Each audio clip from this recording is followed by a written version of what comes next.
Hey guys, this is Thomas. This is Taylor. This is Ryan. And we're back again with another 3 Dudes, 1 Blog podcast. Technical issues again this week. We're failing.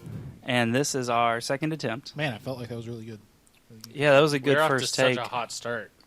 So, now I feel like I'm trying to think in my head and recreate the awesome intro we had. Yeah. I say we just skip that first part and just go right into the questions. Okay. Yeah, that's Boom. We can save the other stuff for the end. Good. We're here to save you time, viewers. All right. This week, this podcast is for the week of August 8th. We're bringing you 2 podcasts In a row. 2 weeks in a row. Fire. So We're lit. I really want to talk about last week's episode had our highest YouTube viewership ever. 20 We should get a banner. views. And we got comments off of those 20 views. I'm going to get you a banner for that. Well, kind of. Kind of. I just posted on Facebook earlier today.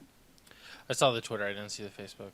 Yeah. But I don't go on Facebook. So this week, we're coming in hot with some viewer questions. Boosh. Or comments, depending on how you look at it. We will address all questions and comments in the podcast. How well we address them is a completely different story. All right.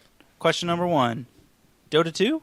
Highest prize pool in esports history. Kind of important to esports if that is something you care about. Ooh. That was you didn't read the that whole was the question question / comment. You didn't read the whole thing last time. They're calling us casuals. They are calling us casuals. No. Although, to be fair, we really do know absolutely nothing about Dota 2. We love esports. Esports We just forever. don't necessarily Just love good Dota esports 2. like Rocket League and Overwatch. However, I did not know that little anecdote that it has the highest prize pool. Is that like overall? Is that a... It's like Yeah. a $13 million Yeah, it's prize. pretty that's big. pretty big. Okay. I mean, that's a lot of money. That's a lot of coin. Mm-hmm. Yep. That's kind of a big deal. I think Overwatch / League of Legends will be a lot larger. Probably. But Overwatch eventually. But I mean, do you think it's just because of Valve's backing that it's got that much money? Well, I think part of it has to do with League of Legends kind of falling off the horse recently. People moving over to Dota 2. I hadn't heard anything about that, but that would make sense. I mean, there's not been like an article about it, but if you're in the community, you feel the waves. You feel the waves. I can feel the ebb and flow. I was kind of waiting for that to happen, to be honest, because Thomas League's- is still a MOBA nerd. League's at heart. getting absurd. Like I still have it installed and update it every once in a while, but I haven't played it in I don't think 6 months or something like that. But every time they release a champion, I'm just like, what mechanic will they have next? Mm-hmm. It's getting to the point of just like, pretty soon there's going to be, their ultimate's going to just be to crack your screen and you won't be able to see crap for 30 seconds or something. I don't know. That might already be a thing. Probably. But yeah, I mean, I think they've released 2 heroes on such a quick pace that I really hope Overwatch doesn't do that. But that's not what we're here to talk about. That's pretty Though we much can all we talk have about to that. say about Dota 2. Apparently, there's a bunch of Internationals. other upsets we just looked up and Yes, saw. there are upsets. Which is interesting, but Good job, underdogs. is it being broadcast on any TV stations or anything like that? I don't think it's being broadcast on TV. I mean, it's definitely on Twitch and stuff. Oh, for sure. I bet I wouldn't be surprised if the ESPN2 or finals something are probably on ESPN or something. Seeing what they've been doing, which that would be recently. also very cool. I mean, Um, a lot of people see it's a lot of money, maybe get interested in that kind of stuff. That would be exciting. Yeah, But I mean, it's like a month-long tournament, so yeah, that's huge. us following the first round for a game none of us really have ever played is. I've played Dota 2. I played the tutorial. I have Nerds. my most popular YouTube video of all time is of me playing Dota 2. Is that the Ace video? I won't. No, I can't tell anybody about it. You'd have to go find it. It was. Comment, like, and subscribe. That was my first video I ever made. It's on a separate YouTube channel. You'll never find it. It's It's hidden. It's a hidden gem. I mean, it's not like it's very popular. It has like a couple thousand views. I recorded it in 2013, and I still get comments on it to this day. Really? Yes. Are they all basically like get good? Yeah, it's basically a troll video. Me and my League of Legends team that I was playing with at the time competitively all got into the Dota 2 beta, and we installed it and played it and just made fun of it for 45 minutes and quit. And then all the comments are like, "You're such a noob." you're complaining that you can't see this, but you can clearly see in the video that it's in the bottom right-hand side of the screen. How can you not see that with your dumb eyes? League of Legends players are the worst. You're just like, guy, whoosh. Well, no, it was made What? Yes. that way on purpose. No, I know. yes. I'm saying like someone missed the joke. Also, my screen was messed up, so I was only seeing part of it. It was a great video. Next question. No Man's Sky? Seems like the logical choice given it just came out. No Man's Sky. Shall I ask another question? I feel like I'm involved in this. Did anyone... So, okay. There's been all the stuff happening recently with a lot of people apparently not being very pleased with the game's release. Inventory concerns, not seeing other players, people wondering if there was multiplayer, and then there's not. Lots of simple things, and a lot of people having opinions that the game's very shallow, right? Mm-hmm. Or at least a lot of the articles that I read. I guess I haven't seen any of that. Oh, no? Okay, so like he was saying, inventory is a problem.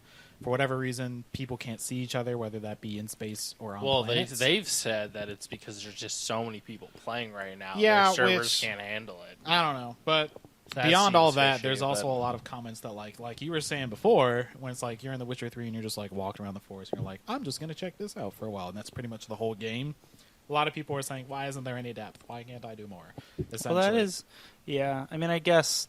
I think if you were going into... At this point, like, at this late into the stage, like... And you're and like if you you didn't were know that going was a in thing. expecting that all of the things that they had shown at this point to be, like, the first 10 minutes of the game, like and the then... iceberg, the tip. Right, and then the rest is, like, so totally different, you're kind of setting yourself up for Yes, failure. that was what I was going to ask. Is like, is anyone really like? Is anyone surprised right now that that's how the game was? I think it's kind of going through right now the early Destiny period. Oh, when of it first like, comes on, you're like, where's the rest of it? people are just like something about like space games, like space-based games. Of, like people just get these super space fantasy operas like conjured in their mind about like it's going to be this insane Star Wars like experience of like we're Funny going to that be Mike able to was go there. all these planets and see all these different creatures. And Kiss your everything. sister. And yes, exactly. the simple and it's things. just like it's. I mean, especially with this game of. Where it's just I like mean, I exploration. thought the best thing that I saw was Yep. my go-to man, Paul Tassi, is just like this game is exactly what I thought it would be. Can we get like a poster of, like, Paul in the background? It's a good game. Yeah. At the same time, it's a bad game. There's like it's But, like- because it's like you enjoy what you do, but Yeah. there's just like that's it. It's just gonna be a very polarizing experience of like it's not an action adventure game. No. It is a true space exploration. I've seen a lot of people say, "Oh, this is Minecraft 2016." Oh, okay. I think Kind it of. has some point to it, or some truth to it. From what I've read, there's been a lot more people almost wish it was more Minecrafty, and that they want to be able to build things Right. and create things. This is something And more so like especially Spore. a base, and that goes back to the whole storage issue of a lot of people are saying there's just not enough storage, and it's a lot of people are actually complaining that it's too realistic in the sense that like they're like, oh well, you're on a spaceship, you can only carry so much stuff. Like it's realistic in that sense of the game. Uh-huh. But at the same time, like I haven't played it yet. We're getting it on Yeah. PC, At or some you point. might not be getting it on PC. I don't know if apparently. I'm getting it on PC. I think I changed my mind mid record. I might get it now. Oh man. Oh man. But so apparently they've come out and said their next big patch, or the first big patch after this game, will be some kind of base building. But there's no Interesting. idea of what that is going to entail. If Mhm. it's Or going what to that'll be, mean. I mean, hopefully it'll be something significant in that, like, you're collecting all these resources to upgrade your ship and stuff, but you could also potentially build some kind of like space station or something that you can call like your home, like a home base or whatever. Mhm. I wonder mean- if it would even go that far, because that almost seems against the entire idea that they wanted to have in the game in the first place, right? Like for you to just explore and just never really stop, right? So if you get that mother base, for lack of a better description. You'll have like that place you want to keep coming back to and mess around with and play with, and then what if you just stop exploring? Well, I think eventually, like the whole idea of the game is Get to the center, right? I mean, I guess the original point of the game was to get to the center of the universe and find out what's there. Apparently, there's also a second part of the game in that. What is like the Federation or whatever it's called? Like it's called. I don't know. I've For stayed away for from lack of non-Star Trek some terms. abbreviations like ARAM or something. I don't remember.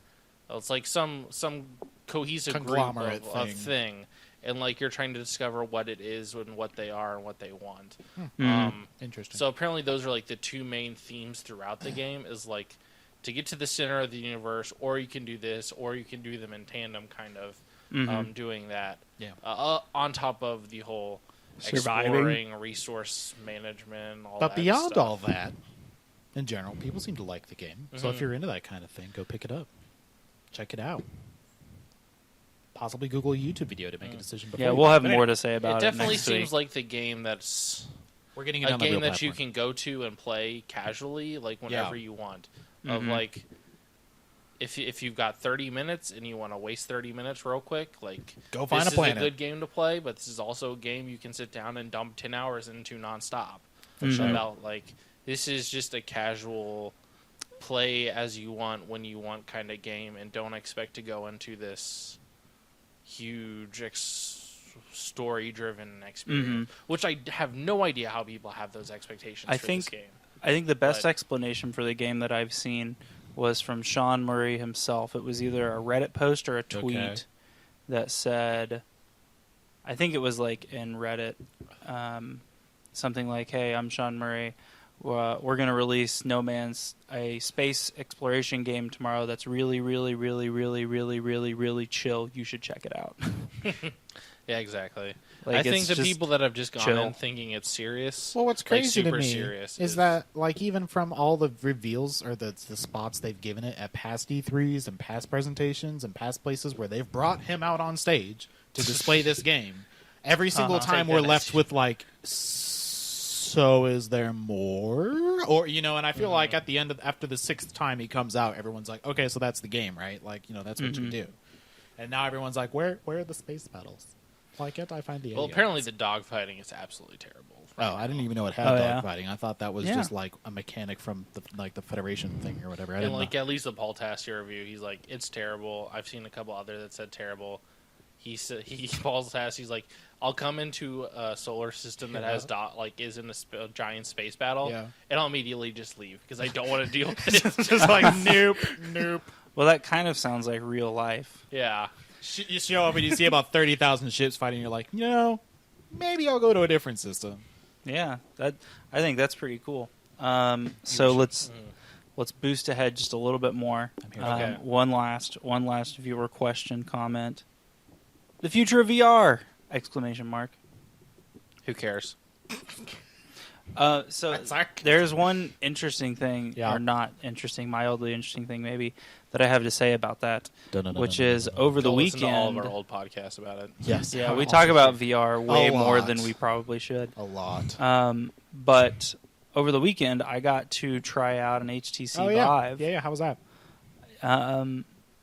It was And where? definitely interesting. At a Luminosity, they had a HTC Vive station where you could use their 3D drawing thing. The same thing you guys probably saw it at LAN War, where you do your drawings. For those of us that left our chair. Yes. But And didn't play putt-putt. what was immediately, struck me immediately upon putting on the HTC Vive headset was, this has to be wrong, I think, but it felt like the field of view was smaller than the PlayStation VR, and it was most definitely, without a doubt, less comfortable. Like, the Vive felt like there was a spider on my head, and I put the headset on. Was it unbalanced in any way, would you say? Like, was it heavy or something? I wouldn't say it was necessarily, heavy. I wasn't thinking, I wasn't worried that this thing was going to, fall off or anything like that, no. But I put it on, and immediately I was I put it on, it's like, oh, is that Is that on right?" And Is the that guy it? who was helping me was like, he like kind of touched me. He's like, "Yeah, that's it." And I was like, "Oh, okay." Because like the field of view, and maybe it was just this game, and Or you maybe can a setting or something. yeah, but the field of view on the Vive was like this. Like it dead was on definitely just like a screen. blinders on. Like I could see It was a very HoloLens. easily. So would you say the guy who was helping you was as helpful as the girl that was doing the PlayStation one? Because I know you said the girl was very Into in it. depth of like, this is exactly how you like Oh, do yeah. these things, do all this, Yeah. like to set it up perfectly Right. for like your experience. Yeah, yeah. Well, Because I imagine the Luminosity was a little more crowded than the GameStop store you went to, and so they were probably Yeah. trying to churn through more guys. So you're just like, yeah, There's it's good. no way that's Luminosity good. That's was good. this Just year. go. yeah. Well, so it was at Best Buy. Also, Whatever. the Luminosity thing was run by NKU. So like the guy that was helping me was just an NKU student, whereas the PlayStation VR was a person. Was it like an HGC sponsored event though, or was it just like he had one there and he was checking? No, there were showing like off? it was definitely sponsored. Oh, There was okay, a cool. big igloo bubble, and there were like 10 stations. See, that's what I was like. Is like now this sounds weird. Yeah, no. It wasn't like one dude that had a I would Vive in the corner. One dude definitely in a first chair with the first stuff like- assumption say that the woman who is actually employed by Sony Yes. has a lot more PR experience. in-depth experience and cares about like Yeah. your experience, where the NKU students probably just like, Hanging I'm out. doing this for either community service hours or for $5 an hour. Well, they all seemed. I mean, they seemed pretty into it. I mean, but I'm like, sure he was probably also there for a reason. I mean, But he could he- have gone to the other ones if he wanted to. he probably like wasn't necessarily conscious and thinking about making sure that everybody is like super stoked about it. Like I walked up and he had the headset in his hands and he just kind of handed me. He was like, "Here you go." There you go. You know what you're Whereas, like you were saying, the PlayStation was like, "Okay, you sit down. This is the headset. This is how it extends. This is how it contracts. These are the buttons. This is what the buttons do. I'm going to place it on your head now, Tell and me I if am that's going to. uncomfortable. Is this good? Is Are that you good? comfortable? Is that comfortable? Okay. No? Now Number- I'm going to put the number one, controller in number front of two. you. It was like very, very guided versus very not guided, which I don't think that was like necessarily an a issue. problem. Yeah, because, I was just you sit there. really taken aback by the field of view. Just felt like I had What did you? So it was total just the drawing blinders. thing, though, right? Yeah, it was just a drawing thing. I wonder mean, if it's just the game. it could be. I mean, it was the game. The thing itself is really cool because this shows off Vive's room tracking Oh stuff. yeah. And so I made a big circle and then I walked through the circle and turned around and like scribbled it in, and I was using like all the dimensions and whatnot. And it was really cool. But I think I don't remember if I've said it on the podcast or if I just said it like to you guys, but recently I was feeling like maybe I won't get a PlayStation VR. Maybe I'll wait and see what happens and how it all goes Really? down. Well, because now that I've reinvested into my PC, I was thinking like I want to get something that I know works on my PC, because the PlayStation VR is Not rumored to be compatible with the PC. You know, somebody will figure it out. What do you think but, they're going to announce at the next event um, in terms of like? compatibility? Yeah. No. No. There's no way. This is Sony you're talking about. Somebody will probably hack it, and then a year later, Sony will make it official, and they'll just use the hack that the guy made. That sounds right. But I like after using the Vive, leaving that experience, my first thought was, okay, well, if that's what a Vive feels like, and that's how a Vive works, I'm definitely getting a PlayStation VR. It was just like way more comfortable. yeah. Like it was What way about- more what about- comfortable. have you tried an Oculus yet? No, I have not tried an Oculus, and I don't care about Oculus. No, I know. Not in the sense that like maybe you should buy that instead, but especially if you're thinking about possibly PC support. Mhm. You know, Oculus is going to have that quicker than PlayStation VR is, obviously. So, Right. you know, I mean, just a thought. my decisions are between the Vive or the PSVR, because I don't really care for Oculus as a company anymore, and it's like if I'm going to go cheap, I'm going to go the cheapest. Yeah, I was if gonna I'm say going to that. go Thank you, Facebook. expensive, I'm going to get the most expensive. Yeah, I'm not for going to sure. hit the middle ground. Like, I feel like VR is going to be one of those things where either like people want to dump money into it, or they're just looking for something to help them have the experience, which is Mhm. probably what PlayStation VR is looking to do. well, if my experience is any indication, the 3 minutes I spent with a PlayStation VR versus the 3 minutes I spent with an Oculus, Or HTC like Vive. Oculus, with a HTC Vive, Sony has like got their shit down pat. Like it was, I enjoyed the sitting demo of PlayStation VR more than I enjoyed using the Oculus. But if you'd like more about our opinions on the future of VR, as Ryan said, check out any of the previous podcasts that have anything to do with VR. There's like 30 minutes every episode about it. Almost Not every We talked episode, about but every it a episode lot. that's VR related is like a 30-minute thing. Yeah, so those are our viewer questions. Thanks, Joe, Marshall, Ben, and Lucas. Oh, I thought it was like Joe Marshall. I was like, what's with the pause there? No, those are first. I just gave out everybody's first names because those were just like You little the blurbs. best. You guys are great. That was good. All right, now you can continue Oh snap! Oh, snap. with the actual podcast. Now we can come in hot. I mean, that was the actual podcast. That's the whole but we're podcast. gonna That's talk actually it. We don't have any about topics today. Well, we wouldn't talk We don't about have any topics. And so, first off, we're gonna get serious. Hearthstone, why are you doing this to me? Come on, Blizz. Come What's on, up? Blizz. As the only person at this table who still actively plays Hearthstone. Did you say they've? Did you? Okay, keep going. No, keep going. I'm gonna be quiet. So one night at I'll try to be quiet. Kazaran, whatever. Karazhan drops tomorrow. Karazhan, whatever. Oh crap! It's tomorrow. Yeah, it's tomorrow. So if I want to pre-order, it's apparently now. I don't think you can pre-order. Oh wait, it. no. It's an adventure. Never mind. Yeah, it's an adventure, Never mind, bro. never mind. Do you even play Hearthstone? No. So yeah. I try. they released probably like 2 or 3 days ago when I was out of town. They released all the cards. They announced some of the cards, but they dumped all the Revealed. rest of the cards, Yeah. whatever. And the class that I played first, and I still play the most, is Priest. And Priest right now is by far the worst class. Nobody's playing it. Like in general, or In general, the best Priest players in the world, like that play Priest competitively, have not been able to achieve Legend with Priest that's unfortunate. since Old Gods dropped. Oh, okay. I didn't know So that. like That's nobody interesting. has gone from rank 20 to Legend with a Priest deck. Mm-hmm. Um, I'm going to continue listening while I move off screen.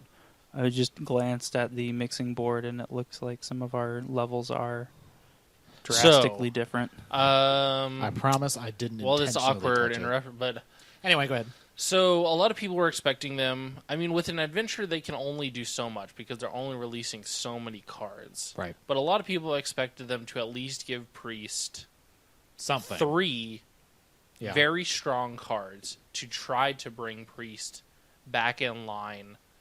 At least a competitive deck. Because right now, Priest is not competitive at all. Evidently.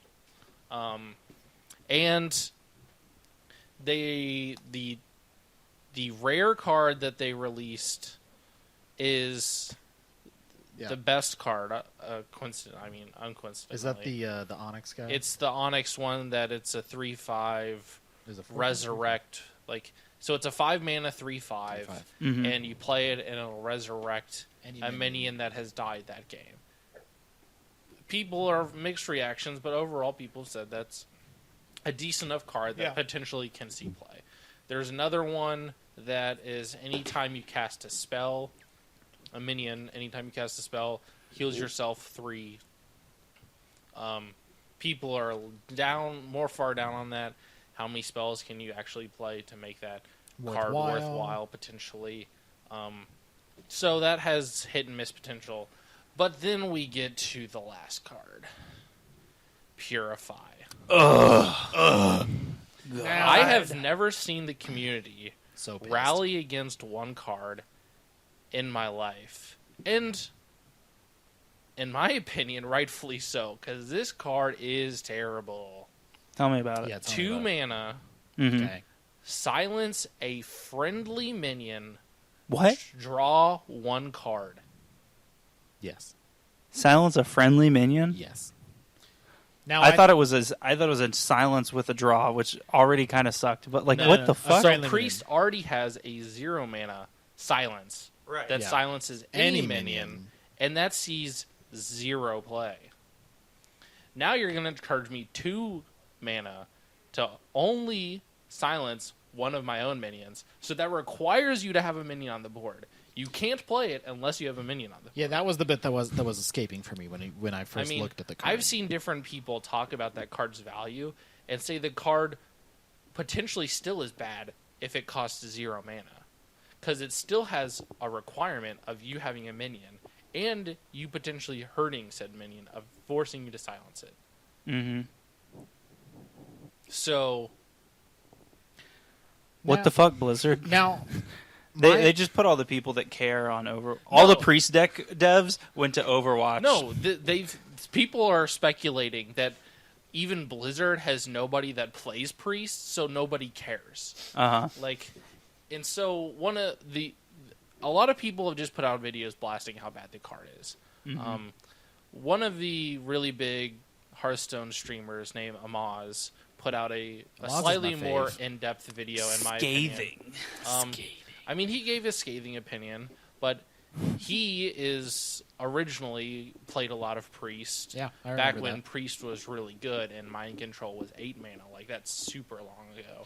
When Priest was arguably one of the top decks. Oh man, those were the days. When I still played. That was before I played, or played a lot. Yeah, I was gonna say that was when. Because I vaguely remember Mind Control being 8 mana. Anyway, but he's talked about, and I thought he had tweeted this out. I didn't see the tweet originally, but he showed the tweet in his video. That Priest does nothing better than what other classes do. Priest's main thing is healing. Priest doesn't even heal the best anymore. Paladin does. Forbidden Healing can heal you 20 mana with 1 card.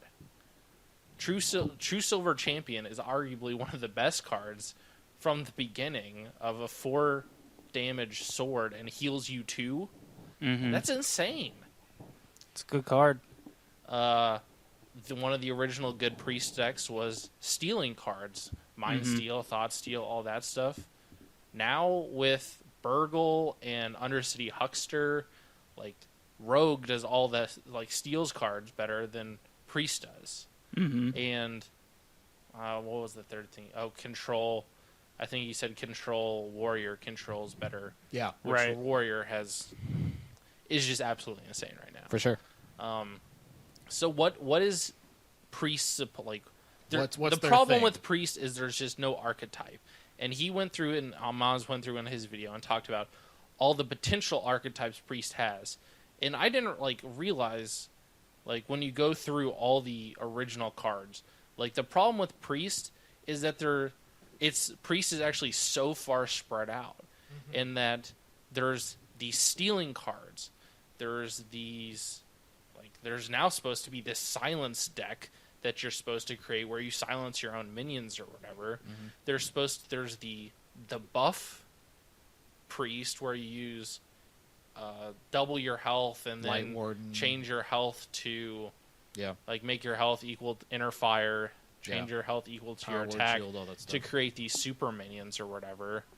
And then there's the Dark Priest where you're supposed to use the Dark Shadow Priest. Yeah, Shadow Priest to attack them, and you'll use your healing spells against them, Akanai combos, all that. He went through 6 or 7 different possibilities that is Priest is supposed to have, and none of them work, because where you look at Hunter, there's aggro Hunter and there's mid-range Hunter, and that's it. That's all there can be, because that's all the cards allow. Mm-hmm. Where there's just no defined role for Priest, and there's almost no way for there to be a defined role unless they purposely go out of their way, because the common or the core set cards are so bad. Basically, the evergreen cards are these spread out mishmash of basic trash. Yeah. Ooh. And so another video that I watched said, would Priest be good if they went through all these old core cards, the absolutely terrible ones, and added a draw a card mechanic? Because I actually can't remember if it was Amaz that did this or not. I think it was Trump. he went through all these Donald? cards. No, the streamer Trump. The Donald.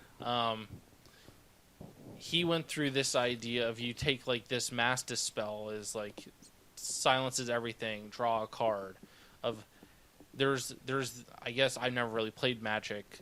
There's a Magic deck that has a bunch of below average cards, but they all have a draw mechanic where it's a small card that doesn't do something very good, but it replaces itself. Yep. And every card replaces it's just about itself. the cycle. Yep. And it's constantly just about cycling through the deck and getting enough average cards and constantly getting them that you win.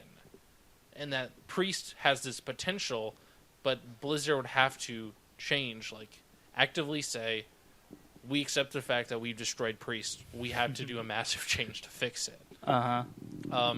And Ben Brode even came out in a response to a lot of these people and said, Tell me who that is.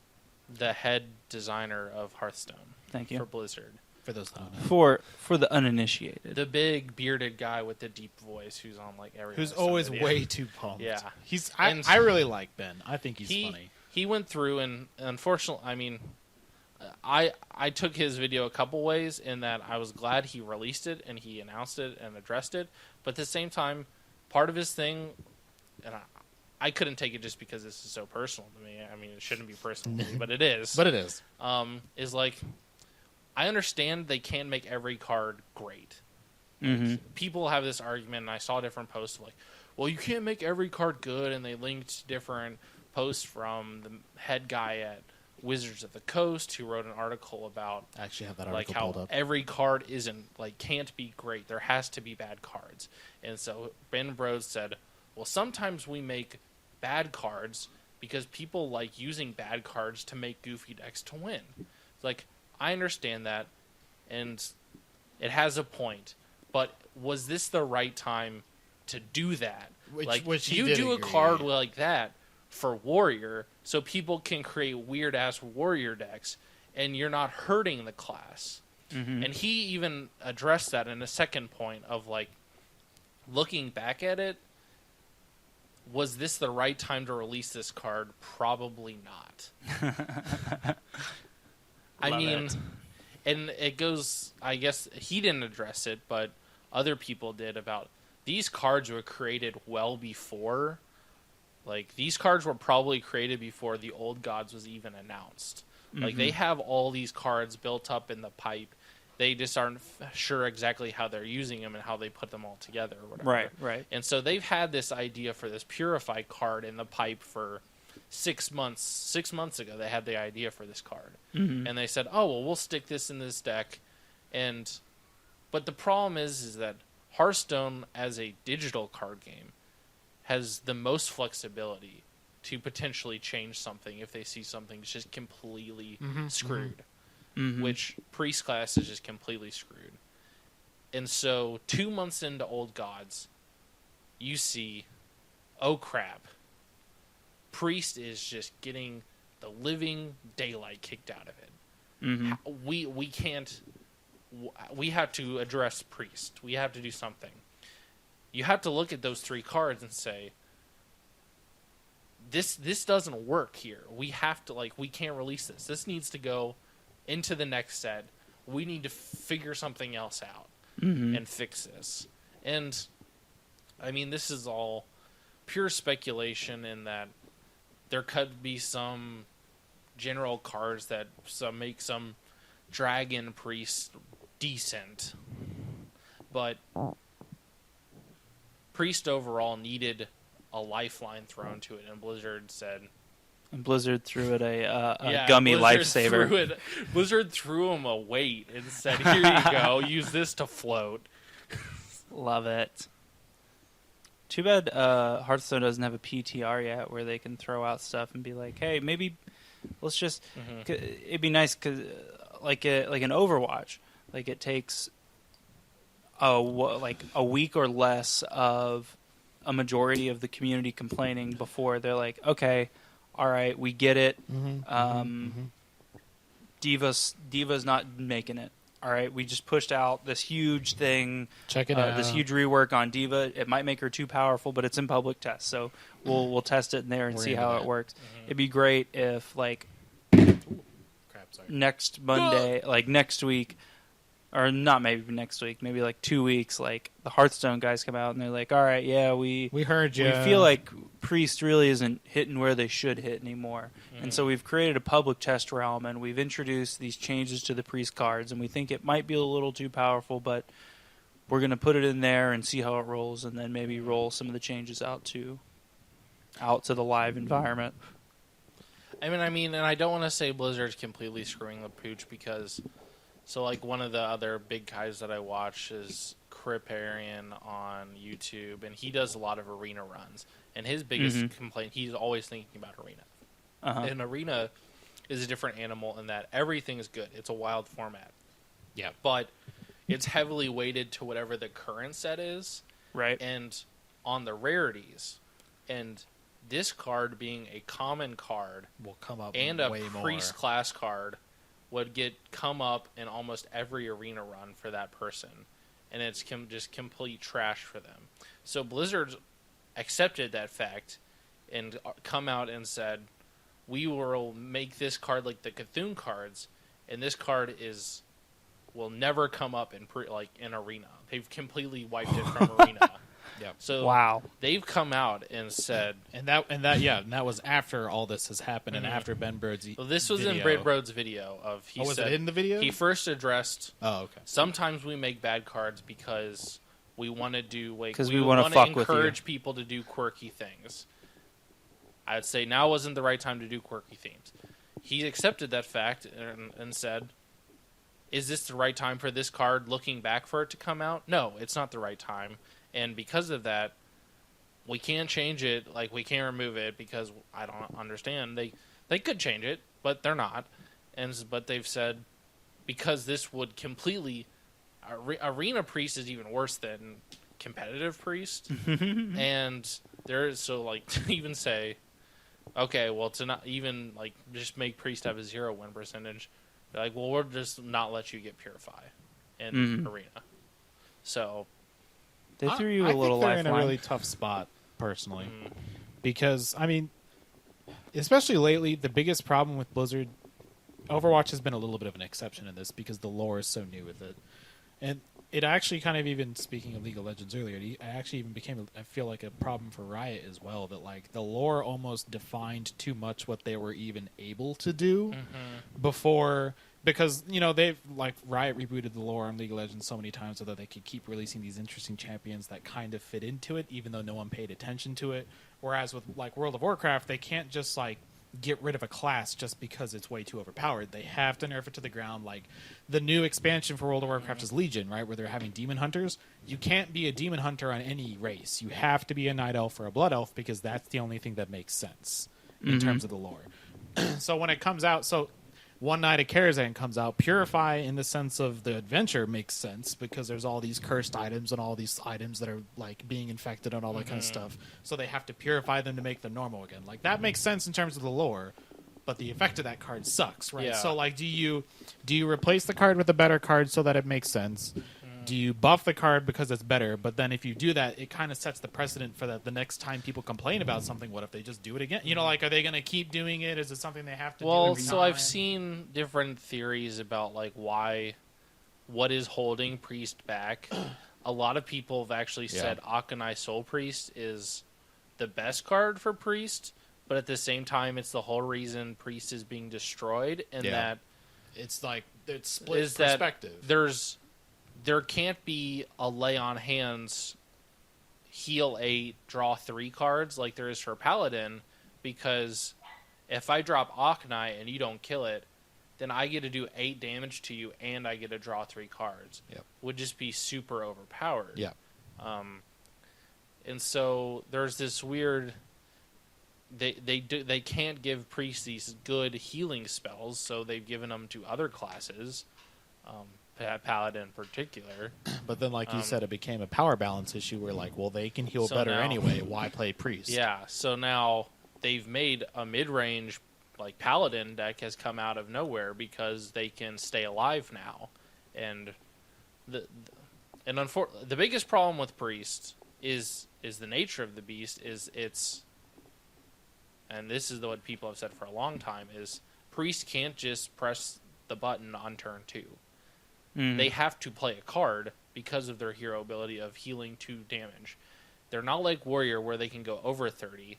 They can't just press the button. They can't just create a 1/1 minion. They can't just do 1 damage like Druid. They have to be active. They have to do. There has to be a card, and Blizzard has never given Priest a good 2-drop.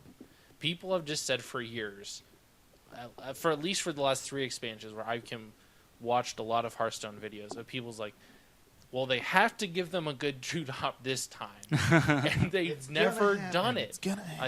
It's just like this. The best speculation I've heard is there's 8 employees on the Hearthstone team, 1 for every class except for Priest. Nobody has signed up to be the Priest guy, and so nobody's like, well, Warrior needs this, and Mage needs this, and there's nobody at Blizzard to say, well, Priest needs this, and so it just gets left in the corner, and it's the ugly stepchild. Man, I can't imagine how fucking pissed off the guy that actually does exist, who is like for Priest, and he's like, oh, I quit, I'm going to Overwatch. Like, it turns out that there's actually no one advocating for Druid, but they're just like, every time the Priest guy raises his voice, they're like, Druid's getting a 1-drop 2/2 beast. What? It's insane. That's silly.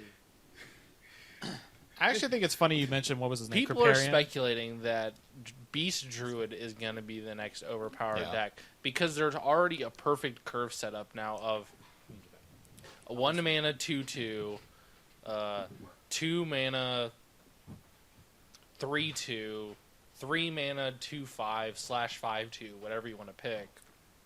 4 mana 4/4 charge, or no, that's 5 mana. I don't remember what the 4 mana. 4/4 is like swipe.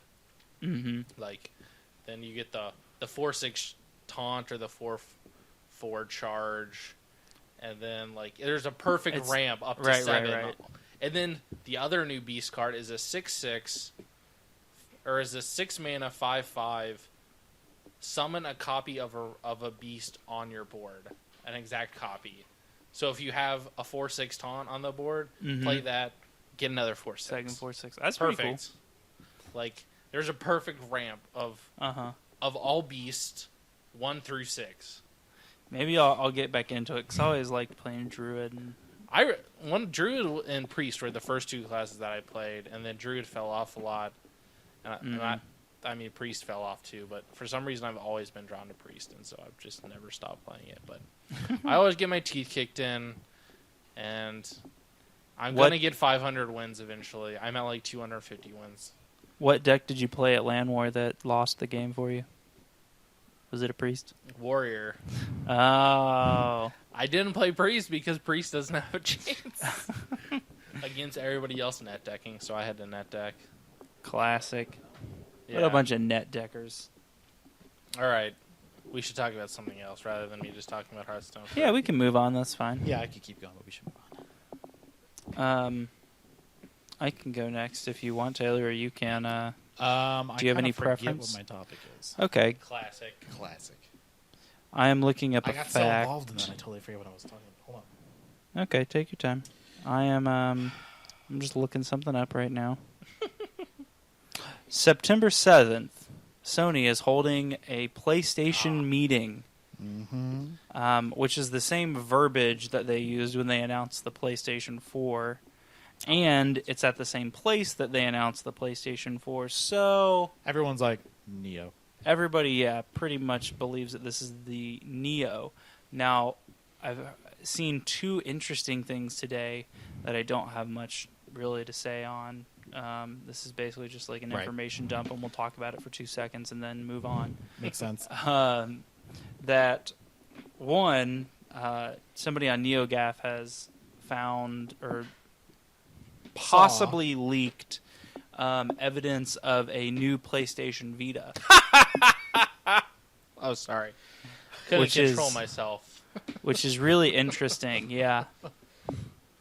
Well, so it would be really funny if Sony. So the device in question was called the PlayStation Vita Trinity, which is interesting because one, we know that Sony doesn't care, hasn't done anything to the Vita in 2 years.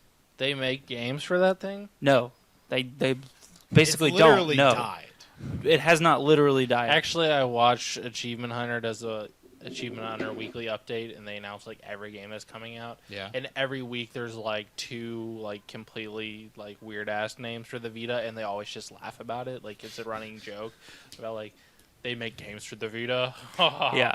The Vita is supported by indie devs, like completely and solely by indie devs. Right. But it's interesting because Sony has said nothing about the Vita for basically 2 years. Right. What if they What are if? like, and they recently released the PlayStation TV thing. So So what's the deal with like the thing you linked? Like the deal with it is it had like a data 5 card, gigahertz. right? Or, No. it was, the thing that leaked was a testing information for a 5 gigahertz, a new 5 gigahertz Wi-Fi chip to be used in a PlayStation Vita system. Yes. Okay. AKA the PlayStation Vita Trinity. Now, it's so weird. So there's only one way I see this working, even remotely they in try to Sony's steal favor. Nintendo's business. Yes, is because we saw the PlayStation TV, which was a Vita that hooked up to your TV. Sony comes out on September 7th and basically announces a PlayStation NX. They're like, here's the PlayStation Vita 2. It now runs on the same stuff as the PS4. It has 2.2 teraflops of power, which is what the current PS4 and Xbox One have. Also, it has a remote play feature. it has this little port right here. Look at that. You plug it up to your TV, and then all of a sudden it's a console too. So it's basically a PS4 on the go. Also, we have the PS4 Neo, and I'll get to that in a second. But Now, would you be interested in a PlayStation Vita if it was? Here's what the only thing I'll say is that I find that a little hard to believe. Yeah, I'm not saying that that's. Well, They're probably just going to announce a hardware revision, and the Vita's Now- like $150. Now, but I do like the line of thinking in the sense that they're going to announce some piece of hardware that's going to be connected to the PlayStation in some form. Whether that be something that's like this does remote play 3 times better than the Vita did, right? And so it's really just meant to be a portable PlayStation in the sense that you can connect it to any network. It'll go back to your PlayStation. It'll do remote play with all the games that we already support that with. You can have a great time with it. It'll also have its own independent games if you want. Mm-hmm. That would be interesting to me. That makes sense to be kind of a version 2 of the hard piece of hardware. But Jordan, then did you really have to bring that down here? It's a plastic bottle. Oh my Look at god! it, Dad. Look at it. All right.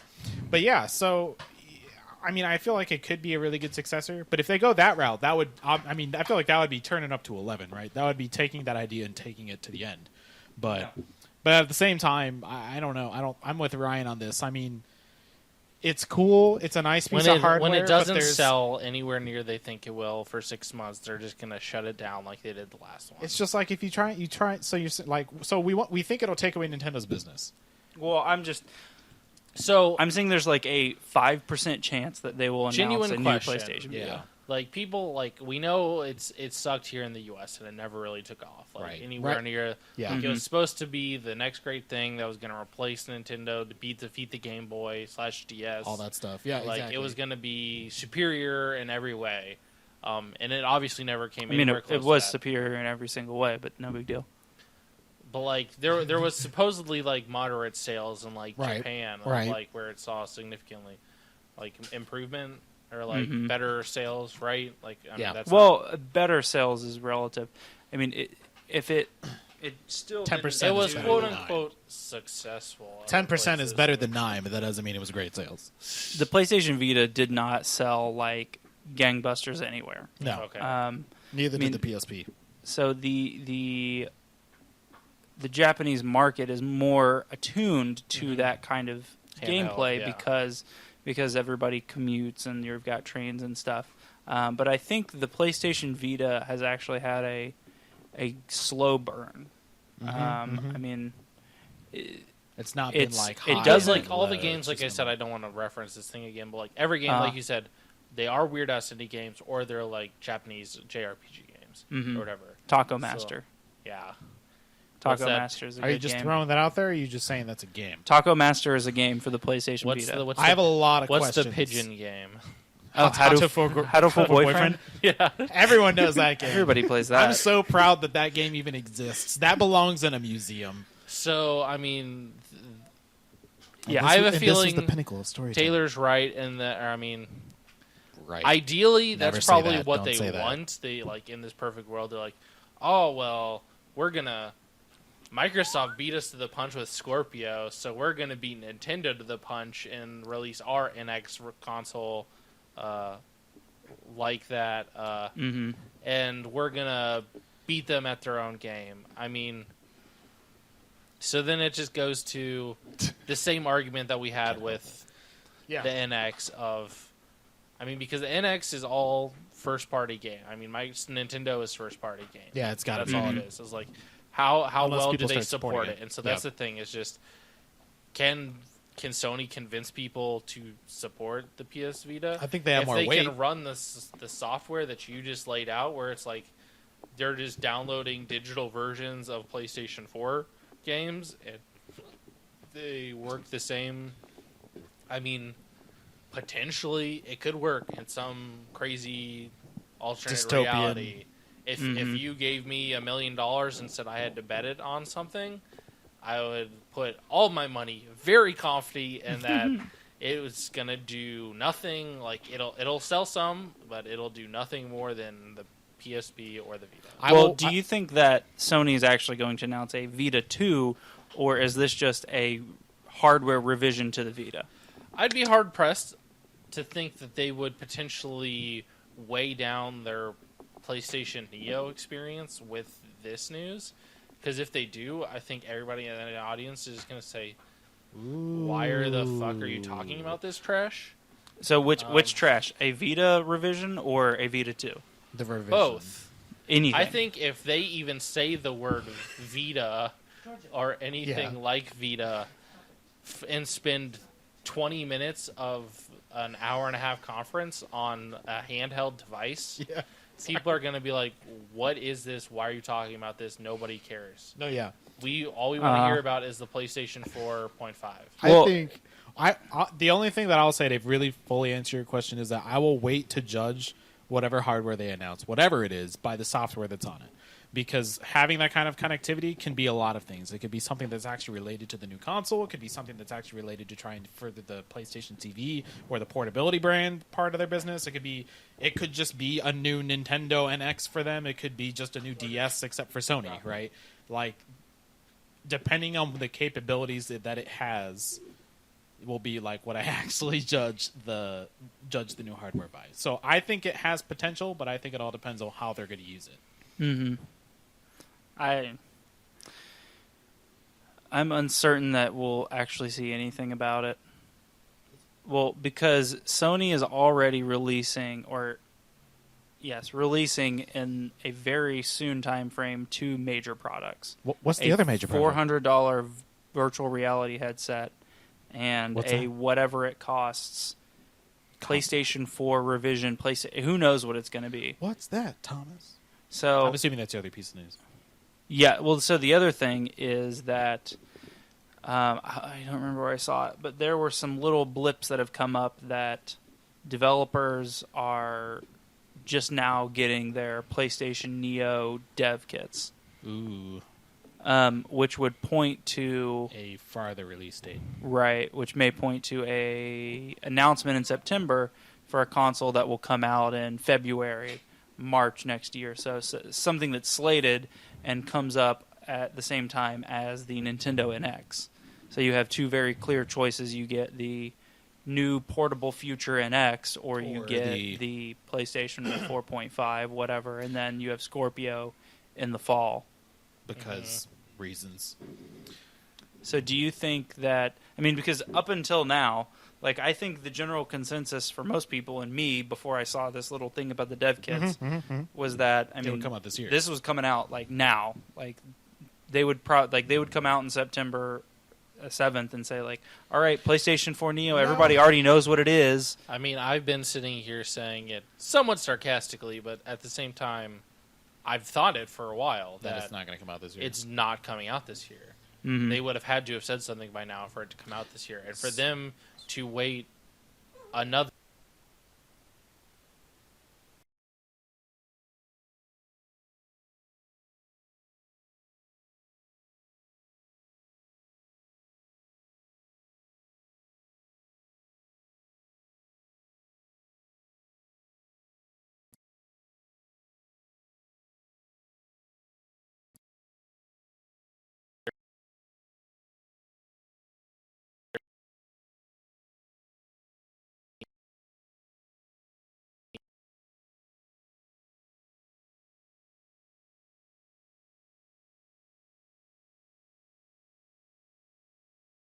Way anymore, but I was somewhat serious. I've been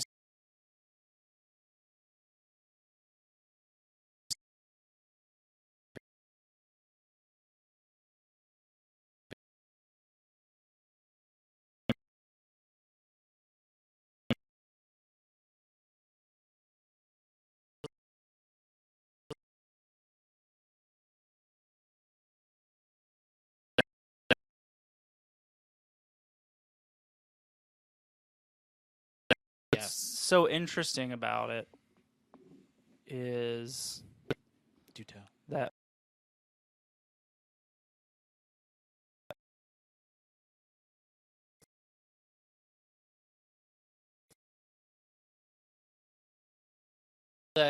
that information leak that we got 3 months ago or whatever, where we got all the full specs or whatever, whenever that was, March.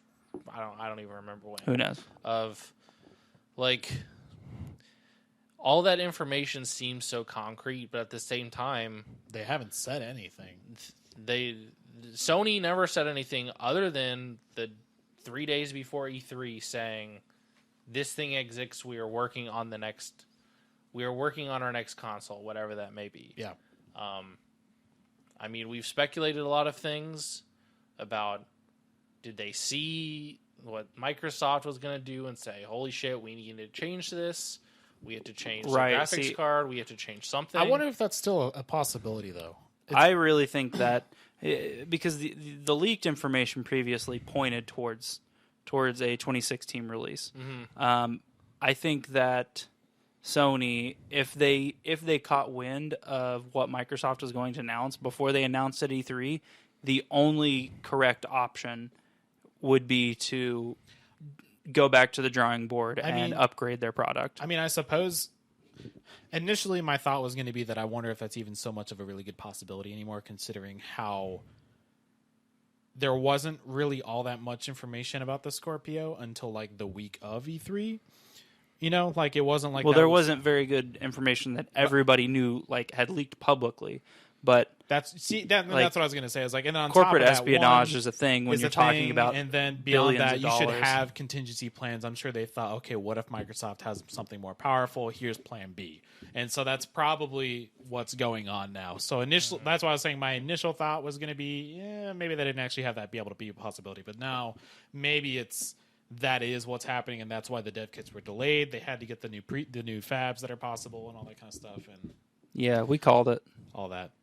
So I guess right that here. makes sense. Right here, you possibly heard it, maybe seen it. Yeah, that's pretty much it. I mean, we could talk about this forever, but we don't really need to. It'll definitely be interesting to see what happens September 7th. Yeah, I'm gonna watch the live stream. It's at like 3 p.m. on a Thursday or something. This is a problem. If it's on a station that I can get through my work, I'll do it. This is Georgia. For those All of right, you that T-Dog. haven't seen it before. So, I have a number of topics that I could talk about, but I decided the one that would probably be most interesting was that the Overwatch competitive season is coming to an end. Right. Surprising. It is Yes. surprising. I thought it was going to go longer. Well, it was announced to go officially 1 day longer than they ended it, or they will end it. Really? But yeah. Oh, well, the only thing I remember was them saying it was going to go like 2 to 3 months.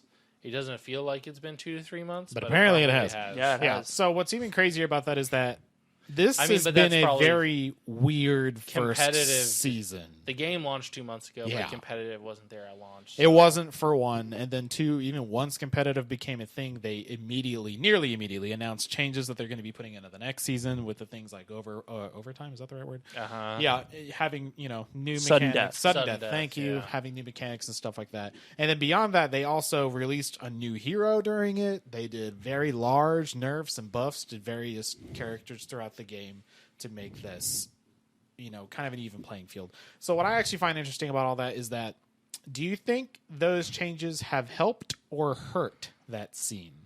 Especially considering all the news that's coming out recently with, the ban waves hitting with all the people that are they're trying to hit as many people as they can that are, maliciously using the game in some shape or another. But it's been a very weird first season for a game that you would consider that we've been thinking is going to be quite the big esports, titan at some point. It's gone through its growing pains for sure. Yeah, that's probably a good way to put it. But do you think that's Right. that's a good thing? Do you think that's kind of foreboding in the sense that what if they continue to release these heroes? What if they always release them mid-competitive cycle? Is that going to be a problem? All that kind of stuff. Well, so I don't think releasing a new hero mid-cycle is A big deal. actually a huge deal. I mean, especially if they're well done, right? right. It's as long as the hero isn't like so overpowered that It's a problem. like I mean, you don't. Anna came into the game and pretty much did nothing to the competitive scene. Well, originally after her buff, she's used more. Yes. At this point, you can use an Anna Zenyatta support combo pretty well. Pretty well. But That might be more due to the Zenny buff than the Ana buff, but yeah, well, really both of them. So Zenyatta got more survivability and more DPS, and Yeah. Ana also got better heals. But I think that the way that they've handled it is the best way to handle it. Yeah. I mean, the issues that we saw, the the no hero limits Yeah, and yeah. some of the balance changes like to McCree that needed to be made. I mean, those were things that if they said, all right, we get that this is broken, this is broken, this is broken, and this is broken, We'll evaluate but it we'll and come switch back. it in season 2, like then there's no point to play season 1. Like nobody would be playing it. Like That's a good Ryan point. I quit didn't the game partially because for like a week and a half. Yeah. because the shit show that it was, you would play competitive and you'd go up against 5 Winstons. Like yeah. ironically, not ironically, it's not ironic. But oddly enough. You would expect that allowing hero stacking would make the game more diverse, Yeah. but it actually did the opposite for Overwatch. You would come up against double Tracer, double Reaper, double Winston, and that was like your comp. You would start double Winston, the other team would switch to double Reaper, then you'd switch to double Tracer, and the team comps would just switch to fight against the other comp. Whereas now, I mean, for the most part, you'll get teams that Of are certain more sets. varied, and the teams don't necessarily change as much every single game.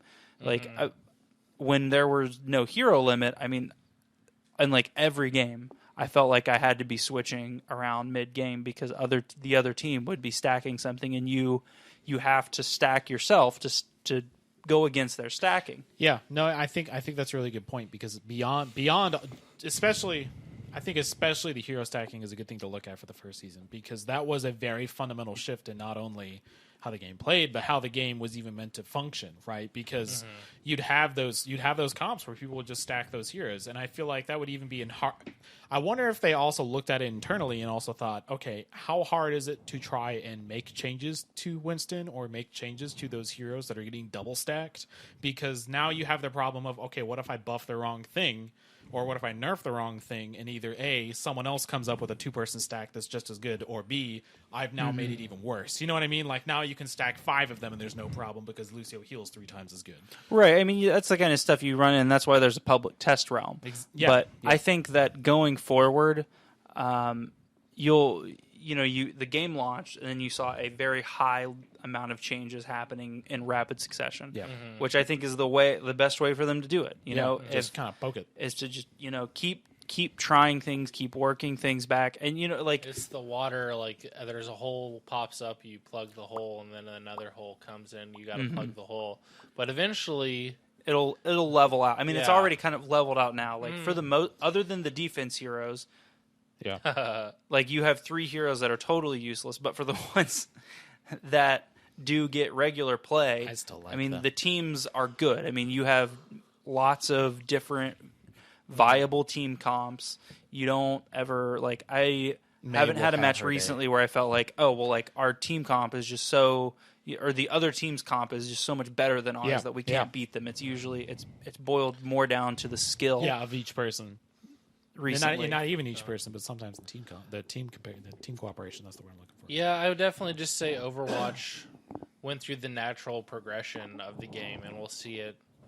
And like you both said, we're seeing it now. Of there was this rapid, like super high of like fixing all these problems, but like they were problems that needed to be fixed. Yeah, for sure. Like for them to sit on their hands and just say, I mean, I don't want to go back to, but it's my game that I go to or can go to a lot is Destiny. Of Destiny towards the end of it just said, no, like we're waiting to year 2 to make these changes. Like just accept the fact that they're there, and we're gonna eventually make changes. And then the problem Like, festered. Blizzard, to their credit, said, no, this is a problem, and we need to fix it next week. We can't wait 2 months from now.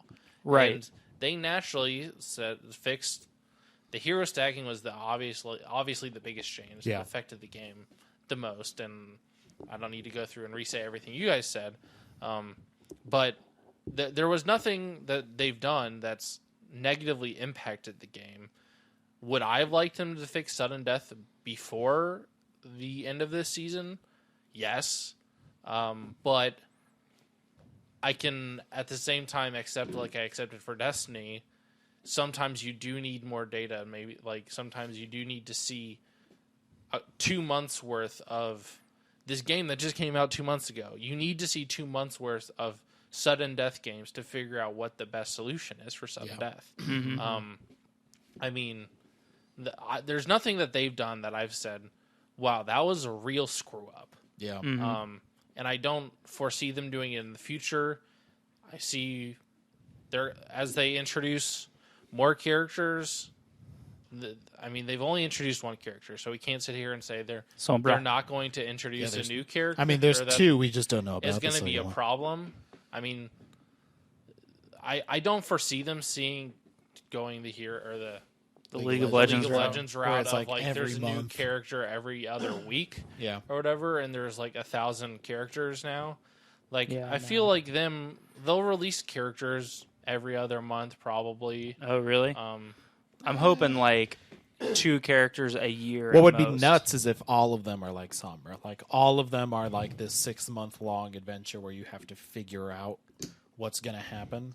I mean, I foresee them. ARG-wise. Okay, maybe not every other month. Maybe like 3 or 4 a year Or something is like what that. I'm thinking about. Every few months.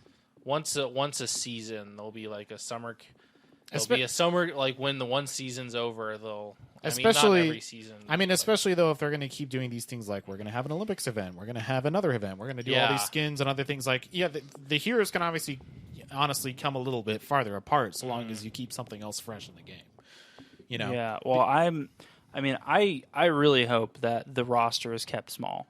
I mean, if Overwatch turns into, if they're releasing 3 to 4 heroes a year, that's too much for me. Like 1 to 2 a year is all I want. Well, and that's also true for the fact that they have so many to start with, right? I mean, a lot of the MOBAs and a lot of the other games that they get compared to didn't have a huge roster when they first started out. When they got popular, they had ones that were about the size of Overwatch or larger. You think so? I didn't play any of those games in terms of like the early days. So when I first saw a lot of those rosters, I always saw like the old names that I've seen since I had started playing. So I assumed it was a much smaller pool and just continued to grow. Like even the original Dota had like 20 or 30 well, yeah, characters. but that and then so the hero pool has always been interesting, very large. I mean, you have to when. In a MOBA, when every match has 10 players, you have to have like at least 20 characters to start with. Because otherwise, you just have the people choosing the same 5 people.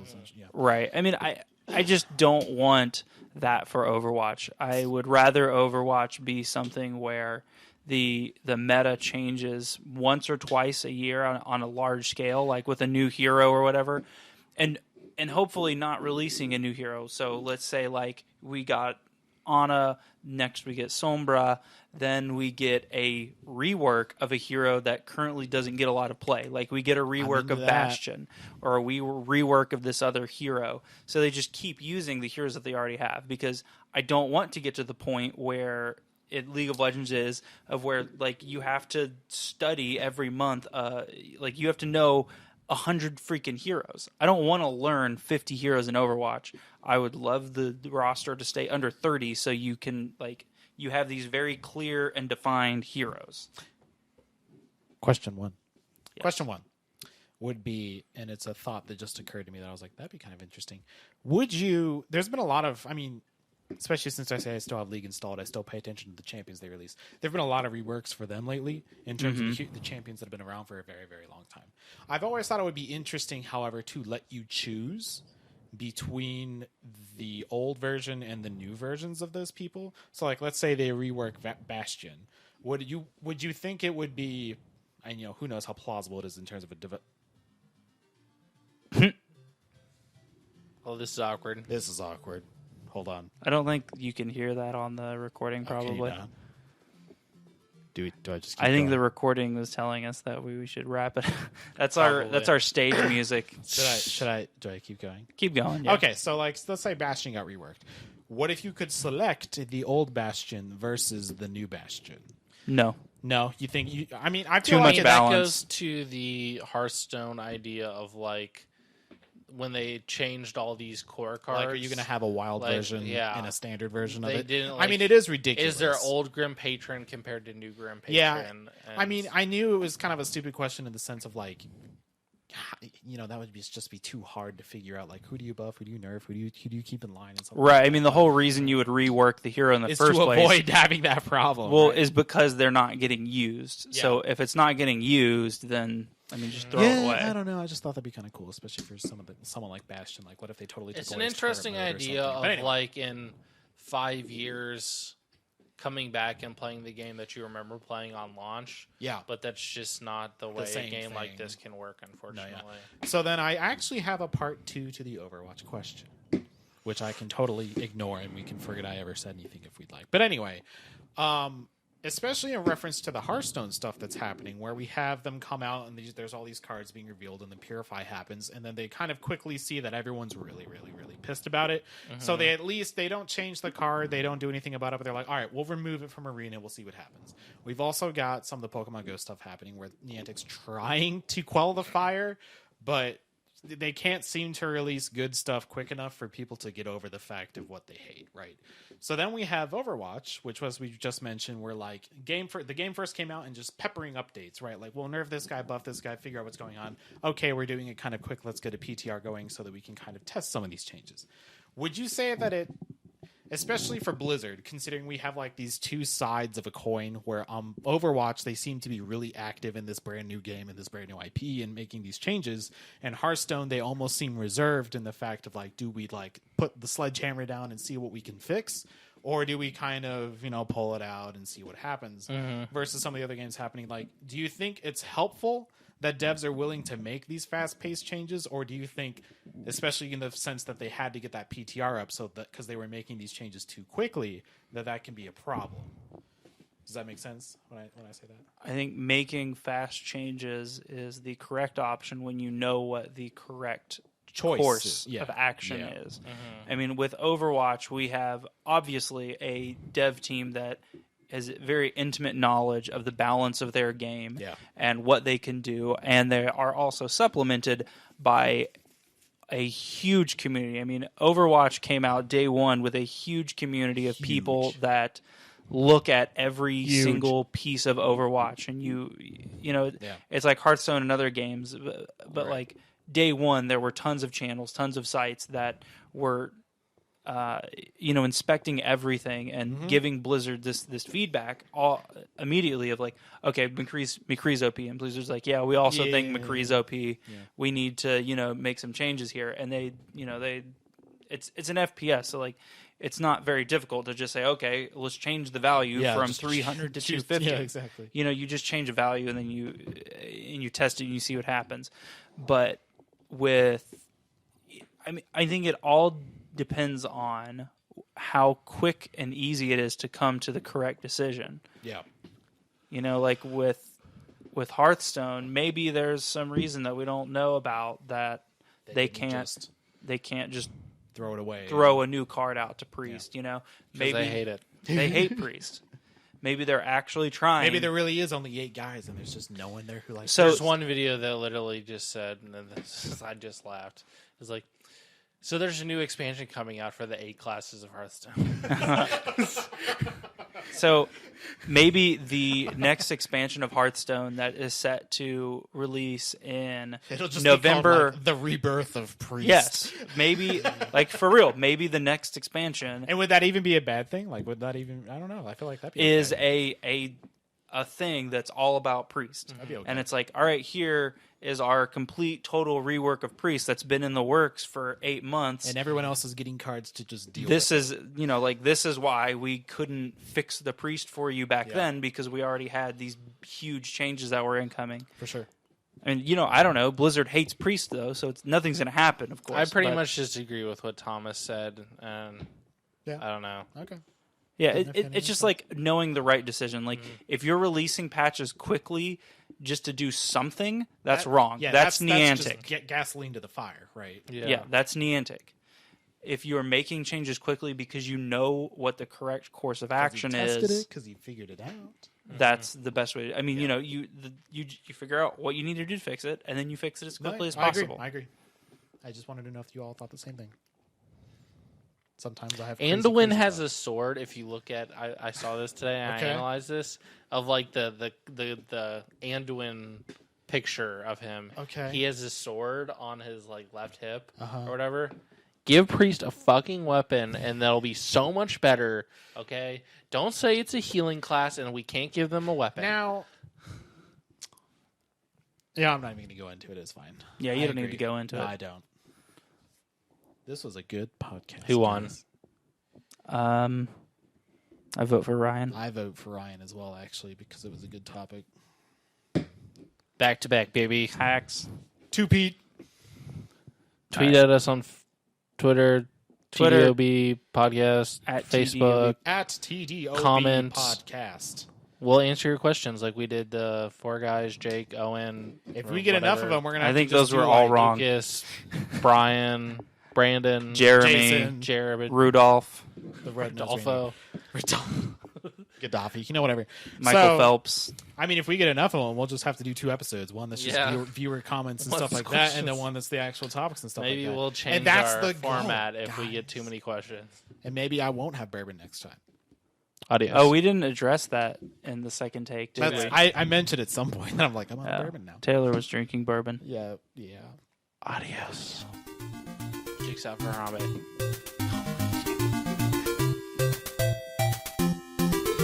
I saw a thing on Facebook that it's like I have a new idea.